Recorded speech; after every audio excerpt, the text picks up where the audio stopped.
استغفار پڑھنے والے کو اللہ تعالیٰ دنیا میں ہی دو ایسی چیزیں عطا فرماتا ہے جسے سن کر آپ دنگ رہ جائیں گے۔ اکثر و بیشتر لوگ استغفر اللہ استغفر اللہ استغفر اللہ پڑھتے ہیں۔ کچھ ایسے لوگ ہیں جو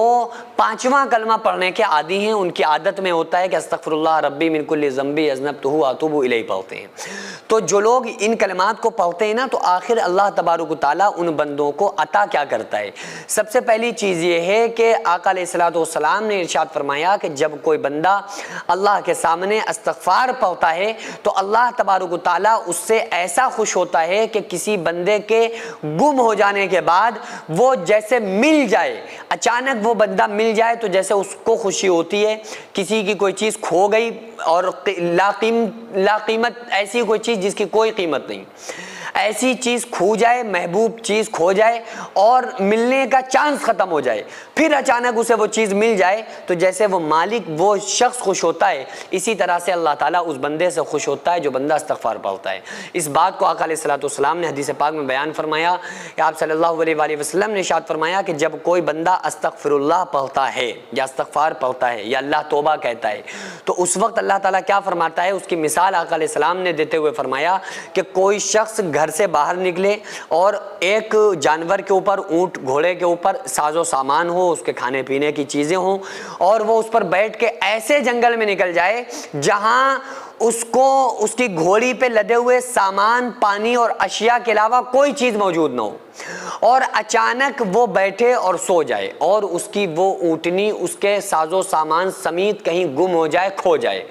اب وہ ڈھونڈتے ڈھونڈتے بیابان جنگل میں نہ آدم کی ذات کوئی اسے نظر نہیں آ رہا ہے، نہ کھانے کے لیے کھانا ہے، نہ پینے کے لیے پانی ہے، کوئی اس کو انسان بھی نظر نہیں آ رہا ہے۔ اب وہ پریشان ہے، رونے لگا، یہاں تک کہ وہ زمین پہ گر جائے اور بے بس ہو کر موت کو آواز دینے لگے اور کہنے لگے کہ اے کاش، اے موت اب تو آ جا اور میرا کام تمام کر دے۔ اتنا بے بس ہو کر جب کوئی بندہ موت کو پکارنے لگے اور وہ موت کو پکارتے پکارتے سو جائے، اچانک اس کی آنکھ کھلے، سامنے اپنی اونٹنی کو دیکھے، اس پہ لدے ہوئے پانی کو بھی دیکھے اور اس پہ لدے ہوئے کھانے کو بھی دیکھے، تو جس طرح سے وہ بندہ خوش ہوتا ہے، اسی طرح سے آقا علیہ السلام نے مثال دیتے ہوئے فرمایا، اسی طرح سے جب کوئی بندہ گناہ کر بیٹھے اور اللہ کے سامنے توبہ کرے تو اللہ تعالیٰ اسی طرح سے خوش ہوتا ہے۔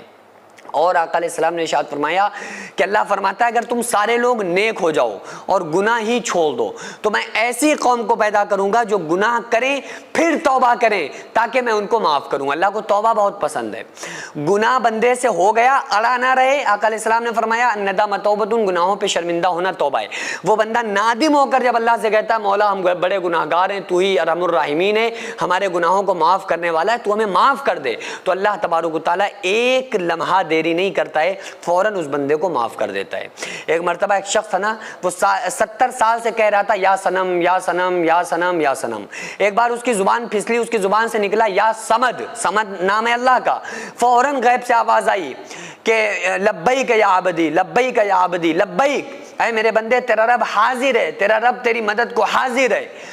تو فرشتوں نے کہا مولا تجھے نہیں پکار رہا ہے، یہ تو یا سنم کر رہا تھا، دھوکے سے اس کی زبان سے تیرا نام نکلا ہے۔ تو اللہ فرماتا ہے کہ اے فرشتوں خاموش ہو جاؤ،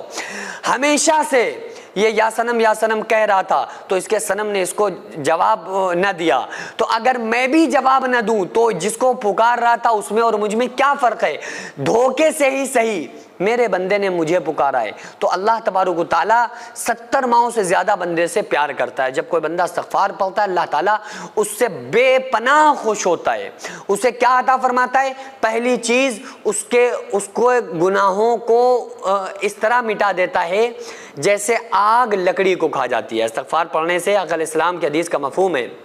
کہ گناہ ایسے ختم ہو جاتے ہیں جیسے آگ لکڑی کو ختم کر دیتی ہے کہ وہ اس کا نام و نشان بھی لکڑی کا باقی نہیں رہتا، وہ راکھ بن جاتا ہے۔ اسی طرح سے بندے کے سارے گناہ اللہ تعالیٰ ختم کر دیتا ہے، یہ اس کو مغفرت عطا فرماتا ہے دنیا میں ہی اسی ٹائم۔